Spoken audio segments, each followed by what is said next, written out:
नमस्कार दर्शकों, मैं doctor Monika Garg, obstetrician, gynaecologist and infertility specialist. आज मैं आप लोगों के सामने डिस्कस करूंगी एक मेडिकल टॉपिक जो कि मेनोरेजिया। मेनोरेजिया का मतलब होता है हैवी मेंस्ट्रुअल ब्लीडिंग, जो हमारा मासिक जो फ्लो होता है उसका हैवी होना। नॉर्मल जो मासिक फ्लो होता है वो 25 ml से 80 ml तक होता है। अगर जो 80 ml से ज्यादा ब्लड लॉस हो रहा है तो हम उसे मेनोरेजिया कहते हैं। या फिर नॉर्मली क्या होता है कि 3 से 7 दिन तक हम एक नॉर्मल रेंज लेके चलते हैं, एवरेज जो होती है 5 दिन होता है। लेकिन अगर जो 7 दिन से ज्यादा मेंसेस आ रहे हैं या ब्लीडिंग हो रही है या मासिक फ्लो हो रहा है तो हम उसे मेनोरेजिया कहते हैं। मेनोरेजिया साइक्लिकल ब्लीडिंग है। साइक्लिकल ब्लीडिंग मतलब हर मंथ में होने वाली मंथली ब्लीडिंग है, सिर्फ ये अमाउंट और ड्यूरेशन में ज्यादा है।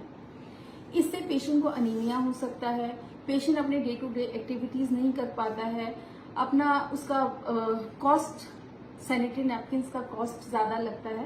तो इससे मरीज हमारे पास बहुत कॉमन है मेनोरेजिया के साथ आते हैं। अब हमें देखना है कि क्या कारण है मेनोरेजिया का, किस एज ग्रुप में होता है और हम कैसे ट्रीटमेंट दे सकते हैं पेशेंट को। मेनोरेजिया किसी भी उम्र में हो सकता है, कारण हो सकता है अलग अलग हो। मेनोरेजिया किसी ब्लीडिंग डिसऑर्डर की वजह से हो सकता है जिसकी वजह से ब्लड क्लॉट नहीं कर रहा। मेनोरेजिया थायराइड की वजह से हो सकता है। बच्चेदानी में रसौलियां हो सकती हैं, उसी वजह से मेनोरेजिया हो सकता है। एक पॉलिप होते हैं जो कि बच्चेदानी में पाए जाते हैं, उसकी वजह से हो सकता है। एंडोमेट्रियोसिस जो मासिक फ्लो होता है वो कई बार रेट्रोग्रेड चला जाता है और बच्चेदानी के बाहर हो सकता है, तो उसकी वजह से भी मेनोरेजिया हो सकता है। एडिनोमायोसिस, बच्चेदानी जब बाहरी हो जाती है तो उसकी वजह से भी मेनोरेजिया हो सकता है। तो हमें पहले ये ढूंढना है कि मेनोरेजिया जब हमारे पास कोई मरीज आता है इस कंप्लेंट से कि क्या कारण है और हम उस कारण के हिसाब से उसको ट्रीटमेंट देते हैं। तो हमारे जब पास कोई पेशेंट आता है तो हमें उससे डिटेल हिस्ट्री लेनी होती है कि आपका फ्लो कैसा है, कितने दिन तक रहता है और क्या प्रॉब्लम्स है, क्या उसमें क्लॉट्स का पास होता है, आपके कितने पैड्स हर दिन लग जाते हैं, क्या 2 घंटे में आपको पैड चेंज करना पड़ता है। तो हम लोगों ने पेशेंट से डिटेल हिस्ट्री पूछनी है। फिर एग्जामिनेशन, हम लोग पीवी एग्जामिनेशन, पेल्विक एग्जामिनेशन करते हैं। उसमें कोई दर्द तो नहीं हो रहा है, बच्चेदानी कितनी भारी है, फाइब्रॉइड्स पे फील होते हैं। उसके बाद हमें कुछ इन्वेस्टिगेशन ब्लड टेस्ट, जिसमें से कि हम कंप्लीट हीमोग्राम कराते हैं, उसमें हम उसका HB देखते हैं कि एनीमिया, पेशेंट को इसकी वजह से एनीमिया हो जाता है कि उसका HB क्या लेवल क्या है, उसके प्लेटलेट्स लेवल कितने हैं, प्लेटलेट कम तो नहीं है, जिससे हमें पता चल सके कि कोई कोआगुलेशन डिसऑर्डर्स तो नहीं है। हम ट्रांसवेजाइनल अल्ट्रासोनोग्राफी कर सकते हैं। हमें ट्रांसवेजाइनल अल्ट्रासोनोग्राफी से काफी कुछ पता चल जाता है, जैसे कि हम फाइब्रॉइड्स को, जो कि बच्चेदानी की रसौलियां हो सकती हैं, उनको रूल आउट कर सकते हैं। वो कितनी हैं, कहाँ पर हैं और क्या साइज है, हमें पता चल सकता है। हमें एंडोमेट्रियोसिस की प्रॉब्लम का पता चल सकता है ट्रांसवेजाइनल सोनोग्राफी पे। हमें पॉलिप का पता चल सकता है ट्रांसवेजाइनल सोनोग्राफी पे। एंडोमेट्रियोसिस पता चल सकता है, एडिनोमायोसिस पता चल सकता है। तो हम लोगों को ट्रांसवेजाइनल सोनोग्राफी से बहुत सारी चीजें पता चल सकती हैं। फिर अब ट्रीटमेंट कैसे किया जाए। 50% जो मेनोरेजिया के पेशेंट हैं उनका कोई कारण नहीं पता चलता कि क्या कारण है। तो हम ऐसे केसेस में मेडिकल मैनेजमेंट, दवाइयों से ही ट्रीट करने की कोशिश करते हैं।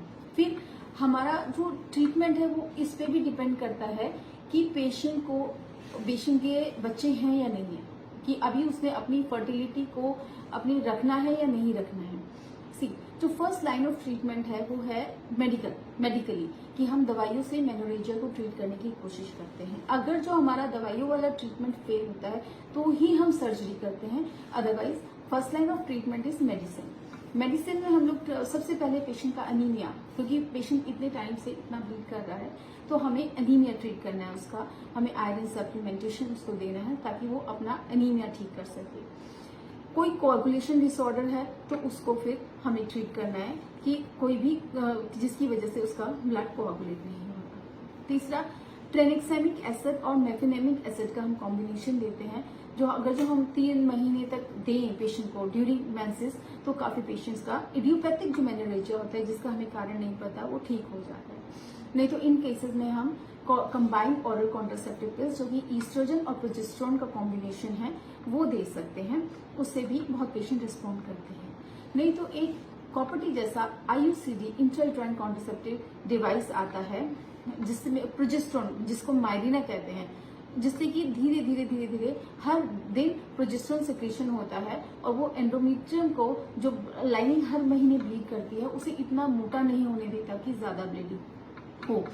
तो एक ये तरीका है कि हम माइरीना या फिर वो आईयूसीडी इंसर्ट कर सकते हैं यूट्रस में। सबसे पहले कि मैं दर्शकों को ये बताना चाहूंगी कि अगर जो आपको ऐसी कोई प्रॉब्लम है तो उसके लिए आपने हेजिटेट नहीं करना, डॉक्टर के पास जाना है ताकि वो आपका प्रॉपर इन्वेस्टिगेशन कर सके, प्रॉपर देख सके कि आपको प्रॉब्लम कहाँ है और अकॉर्डिंगली ट्रीट कर सके। अगर जो मेडिकल ट्रीटमेंट फेल हो जाता है तो हम, जैसे फाइब्रॉइड है तो हम फाइब्रॉइड को निकाल सकते हैं, पॉलिप है तो हम हिस्टेरोस्कोपिकली पॉलिप को रिमूव कर सकते हैं। मेनोरेजिया अगर जो 45 साल से बड़ी उम्र की एक महिला में हो रहा है तो हम एक एंडोमेट्रियल टिश्यू लेते हैं बायोप्सी के लिए to rule out the cancer. तो हमें अगर जो 45 ईयर की या 40 ईयर से ऊपर की महिला है तो हमें कैंसर को भी रूल आउट करना बहुत जरूरी है। तो मेरा दर्शकों से यही कहना है कि ये सब ट्रीटेबल बीमारियां हैं जिसमें कि मेंटल टॉर्चर भी है, हर महिला को हर महीने ब्लीड करना, एनीमिया होना और फिर अपनी डेली एक्टिविटीज ना कर पाना। जैसे कॉलेज लड़कियां होती हैं, कॉलेज की लड़कियां होती हैं, स्कूल की लड़कियां होती हैं, उनका स्कूल मिस हो जाता है बिकॉज ऑफ हैवी मेंसेस। जो वर्किंग फीमेल्स हैं वो अपने काम पे नहीं जाती हैं, तो इट इज़ वेरी डिप्रेसिंग, बहुत डिप्रेसिंग है फीमेल्स के लिए। तो प्लीज़ अगर जो आपको इस तरह की कोई भी प्रॉब्लम है, ये ट्रीटेबल प्रॉब्लम है, तो आप अपने गायनेकोलॉजिस्ट से संपर्क करें ताकि हम पता कर सकें कि आपको कहाँ प्रॉब्लम है, उसे अकॉर्डिंगली ट्रीट कर सकें। Thank you.